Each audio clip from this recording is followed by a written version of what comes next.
So I mean, there's a whole thing really. I mean, with your guides talking about the need for us to be loving as well, and how important love is in the whole equation, and that the technology is not going to become accessible to us until we've reached a certain state of consciousness. Yeah, I think that's kind of my understanding of it as well. So because the technology has such incredible implications and the vastness of it, it opens some pretty big doors. And once it's out there, it has tremendous potential to change reality, if you will. Mm-hmm. And so I think it's very important whenever a civilization moves into this type of technology and they get past that, you know, how some of the famous a stage one of society, or what's it called when they, you know, a civilization can get past that stage one where they can actually survive and Uh-huh. start going into the stars. Yeah. It's having that consciousness to go with it, and having a heart-based society is, it's absolutely imperative. People have to, even at this point, it's, I know it's very challenging to stay in your heart energy with the vibration around our planet right now. But as much as we possibly can do it, we still need to do it. We still need to continue to try to make that choice for love, to continue to try to tune into our heart center, and to examine our world and reality from our heart space as much as possible. And I mean, I've done a video on this, and I think it's important. I mean, I'm talking everything right down to voting, to consider listening to your heart for voting, to consider listening to your heart for propositions that are out there, how to write your Congress people, you know, how to interact with other people. I mean, to consider your heart space on everything, not just politically, economically, religiously, you know, just how we view the world, what we watch, what we listen to consider the heart space energy, to consider love and how it fits and incorporates into all of that, so that we kind of move ourselves into that vibration, and so we can embrace the higher energy changes as they come in. And as we tune into those, that's where it's asking us to do. That's what those energies are asking of us. They're resonating with our heart centers. They're resonating with a higher vibration of love, and we've got to tune into that. We've got to be open to that, and then that expansive power then will begin to transform us, bring us into a higher consciousness, bring us into an expanded awareness, and really highlight our abilities as human beings, as incarnated beings, our abilities to heal other people, to raise consciousness around the planet. And that's, then we're moving into some serious transformation. And we can even use the magnetic technology just to help along with that process, to help us accentuate that process. Because that's, the technology is very good at that. It's very good at helping you raise your physical vibration, your you know, your vibratory rate, to get into higher states of consciousness. So So is the magnetic technology actually, in a sense, the end of the timeline? So where oh my gosh, I don't you know. I mean, I'm I thinking never thought about that. You about know, fun. God, you know, when you think about that, because you think about how profound just that question is, because when you have the magnetic technology like in full swing, let's just say, just imagine, for example, that we really are using it around the globe. We're using it to power things. We're using it to for our resources. We're using it for anti-gravitic applications. For, I mean, that could be a million different things that we use it for anti-gravity and everything else. But one of the key things it does is it opens up the ability to look beyond time.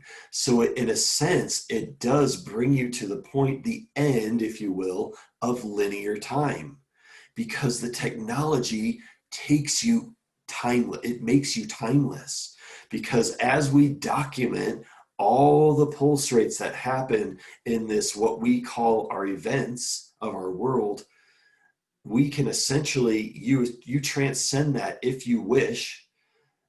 If you're guided to transcend that, you transcend that.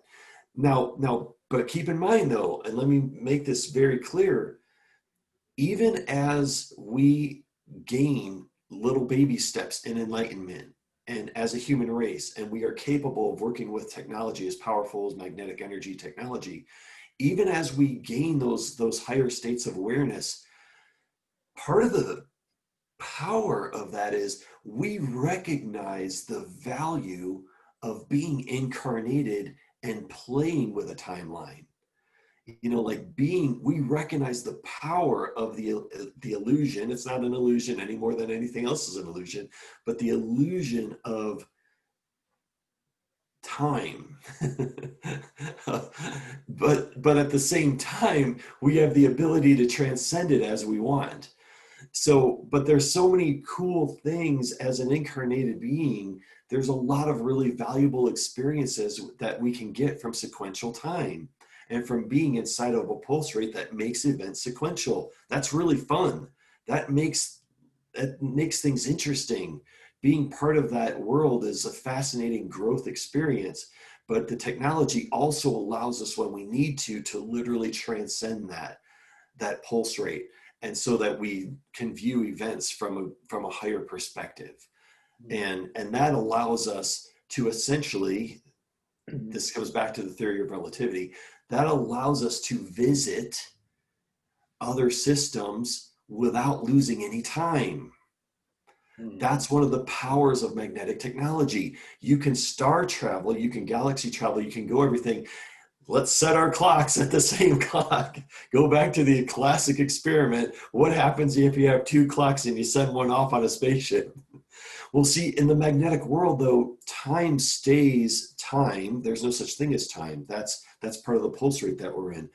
But it's when you travel to another star, your ship and you move beyond time.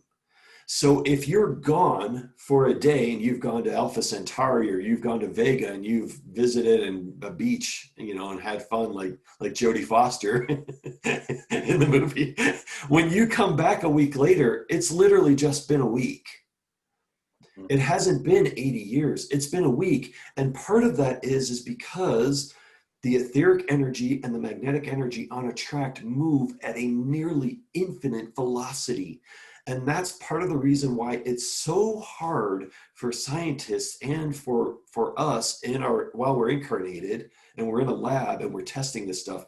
It's so hard to measure the etheric exchange, because without magnetic technology, without the equivalent speed of your energetic processes and your measurement devices, you can't measure the speed of the etheric exchange.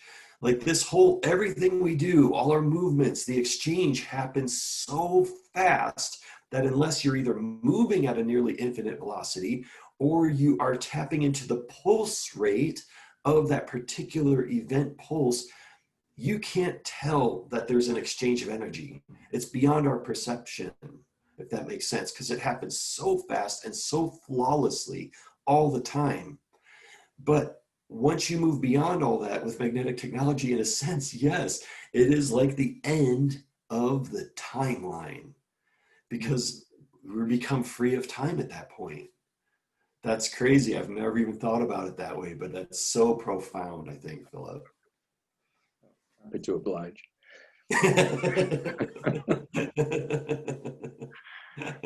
But otherwise, I mean, you know, we started off, you know, what's the background to all this, and you cover the background, and which brings us up to the present day, and the stage we seem to be at the moment in this timeline is we need to be really raising our consciousness more than anything. And I think you've mentioned that the impending pole shift would actually, to some degree at least, or is it to it will raise the vibration of the planet as well, which would raise our consciousness. Correct. Yeah. But equally, we all do need to raise our love quotient, our compassion Right. Right. for each other before it'll be time to release the magnetic technologies to the wider public, isn't Right. it? Yes. So actually, And many, this is where I come in, isn't it? This is what this is where you come in. This is where you come in. Exactly. ah, is that what's going on? Telling me to get my act together. Yeah, all of us need to. But we've got to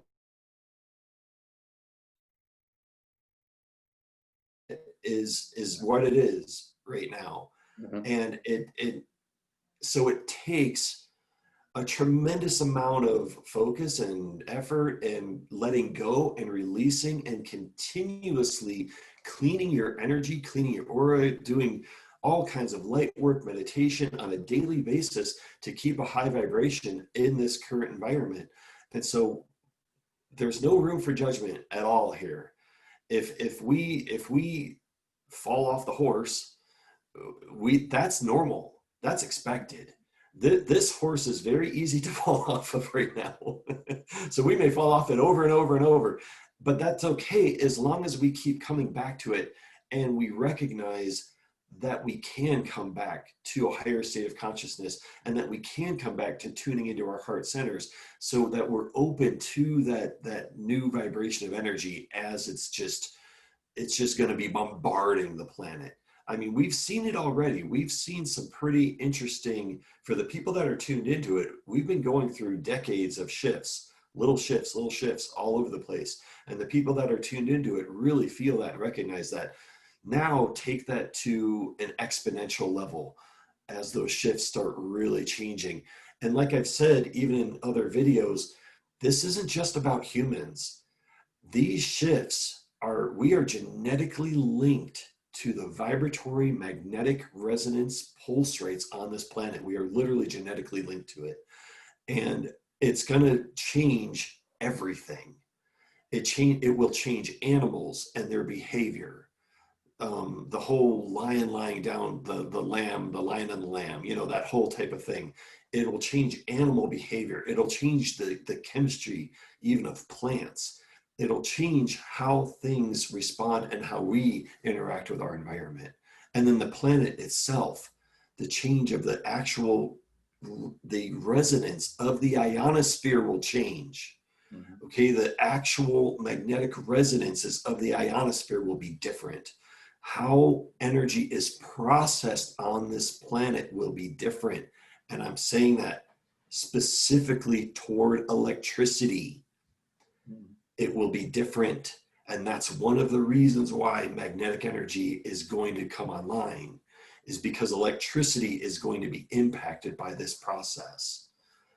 So So we'll actually really be able to feel this timeline oh coming yeah, yeah, to for a large sure. conclusion, because we'll see the more of the kind of the good news in the world rather than all the fear porn that we get through the Yeah. mass media, and how we feel ourselves, and perhaps we'll just become more and more conscious of how we're changing Yes. as these next very few years go on, isn't it? And when you're talking about this whole transition taking place during this coming decade. Well, much of it for sure being fully engaged, underway, getting to the other side of the hump. But then after that, there could be, so like we're going up that graph going up like that. Mm-hmm. And then after that, as things smooth out and smooth out and smooth out, but at least we're through the major parts of it, through Mm-hmm. the major transitions, and then as things play out after that.